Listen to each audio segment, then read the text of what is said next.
বাংলাদেশে আইফোন পাচারের আগেই পর্দাফাঁস। শামশেরগঞ্জে 95টি চোরাই মোবাইল সহ গ্রেফতার এক যুবক। জানা গেছে, গোপন সূত্রে খবর পেয়ে শামশেরগঞ্জের গোবিন্দপুর গ্রামে একটি বাড়িতে অভিযান চালায় পুলিশ। সেই বাড়ি থেকে উদ্ধার হয় 95টি চোরাই মোবাইল। গ্রেফতার করা হয় মোবারক হোসেনকে। পুলিশ জানিয়েছে, এই চোরাই মোবাইল বাংলাদেশে পাচারের ছক ছিল। উদ্ধার হওয়া ফোনের মধ্যে রয়েছে 24টি আইফোনও। এই নিয়ে আর কি জানিয়েছেন জঙ্গিপুর পুলিশ জেলার অতিরিক্ত পুলিশ সুপার। গোবিন্দপুরের শামশেরগঞ্জে একজনের মোবারক হোসেন বলে একজনের বাড়িতে একটা লোক ওখানে রয়েছে। তার কাছে প্রচুর মোবাইল রয়েছে আর কি, চুরির মোবাইল।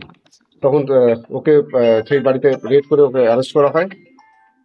অ্যারেস্ট করার পর ওর কাছ থেকে 95টা মোবাইল, বিভিন্ন দামের মোবাইল আছে, আইফোনও রয়েছে এর মধ্যে। এটা রিকভারি করা হয়।